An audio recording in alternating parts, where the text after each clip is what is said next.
ఒక రాష్ట్ర ముఖ్యమంత్రిగా పనిచేసినటువంటి వ్యక్తి గంజాయి ముఠాలకి, రౌడీ షీటర్లకి, సంఘ విద్రోహ శక్తుల్ని పరామర్శకు వెళ్లడం ఇది జగన్మోహన్ రెడ్డి యొక్క నేర చరిత్రకు, నీచ మనస్తత్వానికి ఇంతకంటే నిదర్శనం అవసరం లేదు. జగన్మోహన్ రెడ్డి ఓదార్పు యాత్రకి బ్రాండ్ అంబాసిడర్. ఇతను నేరస్తులకి ఓదార్పు యాత్ర చేయడం తప్ప దేశం కోసమో, రాష్ట్రం కోసమో, ప్రజల కోసమో, ప్రజా పోరాటాలు చేసిన వాళ్ళను ఏ రోజు ఓదార్పు యాత్ర చేసి ఇంటికి వెళ్లి పరామర్శించినటువంటి సందర్భాలు లేవు. కేవలం ఇతని క్రైమ్ పార్ట్నర్స్ వైఎస్ఆర్ కాంగ్రెస్ పార్టీలో ప్రజల్ని హింసించినటువంటి వాళ్ళని, ప్రజల్ని దోచుకున్నటువంటి వాళ్ళని ఓదార్పు యాత్ర చేయడం తప్ప రాష్ట్రం కోసం, దేశం కోసం పనిచేసినటువంటి వాళ్ళని ఏ రోజు ఓదార్చినటువంటి పరిస్థితి లేదు. ఇంతకు మించి దిగజారడనుకున్న ప్రతిసారి జగన్మోహన్ రెడ్డి ఇంకా దిగజారుతూనే ఉన్నాడు. తెనాలిలో జరిగినటువంటి సంఘటన, పోలీసులు బహిరంగంగా కౌన్సిలింగ్ ఇవ్వడం, కరుడుగట్టిన నేరస్తులు, భూ కబ్జాదారులు, గంజాయి స్మగ్లర్లు, అనేకమైనటువంటి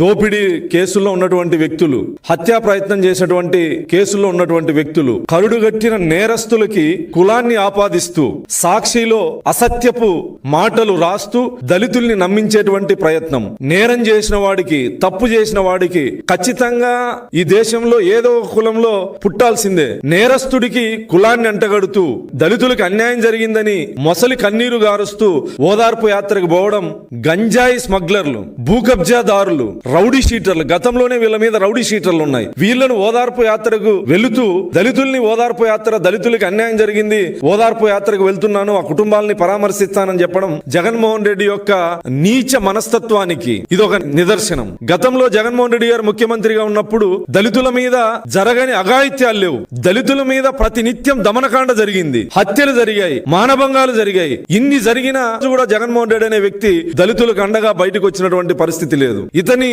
పార్టీలో ఎమ్మెల్సీగా ఉన్నటువంటి అనంతబాబు అనే వ్యక్తి దళితుడిని చంపి డోర్ డెలివరీ చేసి ఆ ఇంటికి శవాన్ని అప్పగించి మీరు కేసు పెడితే మీ రెండో కొడుకును కూడా చంపుతామని బెదిరించినటువంటి అనంత్ బాబుని కనీసం పార్టీ నుంచి సస్పెండ్ చేయకపోగా, ఎమ్మెల్సీ పదవి నుంచి బర్తరాఫ్ చేయకపోగా ఆ దళిత కుటుంబాన్ని ఈ రోజుకి పరామర్శించినటువంటి సందర్భం లేదు. కనీసం ముఖ్యమంత్రిగా ఫోన్ లో కూడా ఆ కుటుంబాన్ని పరామర్శించలే.